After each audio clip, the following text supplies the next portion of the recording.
Louise, on that next Netflix deal, and we understand that Netflix is in the midst of a major content overhaul, it's been reported that the Sussex deal could be axed due to flagging interest or at least cut back. What's the likelihood of that?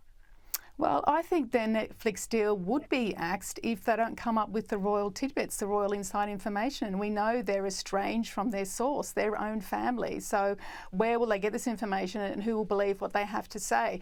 I mean, I know Netflix have sort of got this Polo documentary with Harry and Meghan's cooking show, but that's all padding. The real meat on the bones here is what they've got to say, their insider view on what's happening in the royal family. That's why Netflix signed them up to the deal in 2020 when they left the royal family. And of course, that deal was a 5-year deal, as Pandora says, for $100 million, and that expires next year. So unless there's suddenly some miracle and they're back in the fold in the royal family, I can't see the deal continuing because no one wants to really watch a Polo show. They want to know what's going on in the royal family. And Pandora, that gets us back to, I suppose, the purpose and branding issues surrounding the Sussexes. They keep struggling to land the dismount. Yeah, quite right. They certainly do. The issue here is they need to keep the family on side now. They've given away so many secrets and so many behind the scenes palace juicy headlines to the media that ultimately they've sort of given too much away because people want to know more, and if they don't say anything at all then they won't grab the headlines. So they've given too much, but if they do want to keep family relations going, then they do really ought to think about the future here. And having another Netflix deal is great if they kept it to just Polo shows, but we'll see this year, is that really going to bring in the viewers?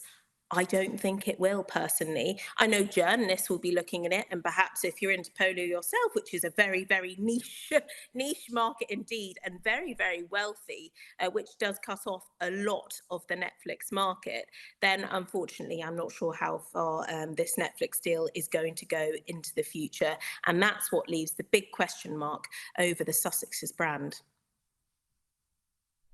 And the Sussexes have traditionally been very private insofar as their kids are concerned, and you'll hear absolutely no criticism from me on that front. But Louise, it's also been reported that they may change that in the future. What exactly is proposed there? I agree, Cara. I think they've played the right card here in protecting Lilibet and Archie from the media so far. But I think the suggestion now is, of course, with their sort of quasi-royal tour of Nigeria and them saying what a fantastic success that was, that when Lilibet, who's now 2, and Archie, who's now 5, are a bit older, perhaps in about 3 or 4 years, they will wheel them out as part of the tour of the global sort of domination they hope to achieve. They're very intent on being these sort of billionaire entrepreneurs, and obviously having this sort of picture-perfect, beautiful, charming children and their sort of picture-perfect, beautiful, charming marriages, we're led to believe, is a great branding exercise. And we've talked, at length about how they've got to move on from throwing their family under the bus in order to make a dollar, but maybe that's what the next strategy is, to sort of monetize them as a family, doing great works across the globe, quasi-royal. And yeah, there is that, the not royals. And now, despite a bust-up with the Sussexes, the Beckhams still remain quite close to the royal family. Pandora, David met with the King this week and he's received a royal appointment. Can you run us through this? Yeah, he did indeed. Now, this royal appointment for David Beckham is an extreme moment of pride. If you follow the Beckhams, they are quite literally British royalty in the UK, and they are up there in terms of, personalities within the UK and actually beyond now with Miami, with everything that the Beckhams are doing over there. Now, the King's Foundation, which was formed in 1990, is extremely special to the King. And if you follow David Beckham's work, you'll realise that he does a lot of work with young people and bringing them forward, and he'll tie that into football.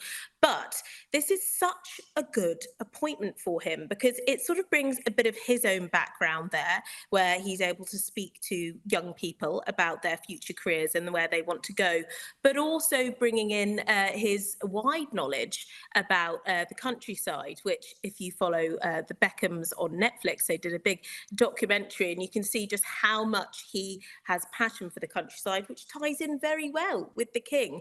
So this appointment will be helping the youth find careers which also help the planet too, with textiles, and they've launched a new workshop outside as well, which he did visit yesterday, all in his country gear. And I have to say, they look like they get along very, very well. Their friendship is obviously not forced, and I think they have a mutual respect for each other. And of course, David and his whole family respect the monarchy widely, and have never slammed them on a public platform. So it's a great fit, I think, for them both. I think it is too, and I understand that they were swapping beekeeping tips, which I just think is the most British thing ever. Brilliant. Absolutely. Now, Louise, Princess Catherine continues with her recovery. There's been some formal news out of the palace this week, and she has been seen out and about in public. What's the update? Well, isn't it great to hear she's been out and about in the public as well? So her parents live not too far from where she's resting in Norfolk, so I believe she's been seen out with mum and dad nearby, which is great. I haven't seen any photographs, but the mood seems to be that if she's well enough to go out in public and perhaps go to the shops, then that's a very good sign. The news out of the palace, however, is that she will not be attending the rehearsal for the Trooping of the Colour, which is a major, major royal event every year for the family. People line the streets of London and the streets of the Mall, of course, to see that very spectacular parade on horseback. But Kate won't be there for the rehearsal. However, there is a suggestion she may make it onto the balcony, which of course is the penultimate picture of the royal family up there watching the parade of the Trooping of the Colour, only if she's well enough to actually be there, of course, so we don't know.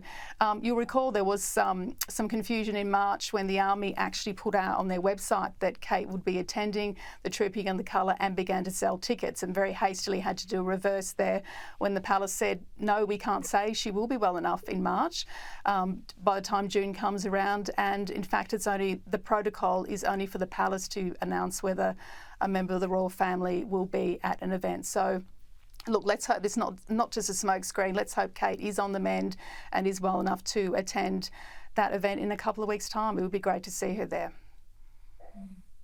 Yeah, absolutely.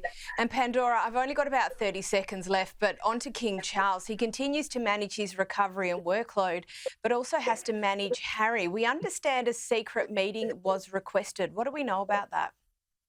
Yeah, so this goes back to 2021, actually, when it was Prince Philip's funeral, and this was spoken about in Spare. Look, I think we can all be in agreement that a meeting should happen and it should be away from public headlines. But Harry lives in another country, and the last time he was here, he didn't see the king. So it does leave a big question mark over that. And their priority right now is getting better for the sake of the monarchy. So I suppose we'll just have to see in due course whether it does hit the headlines. Let's hope. Louise Roberts, Pandora Forsyth, thank you so much for joining us.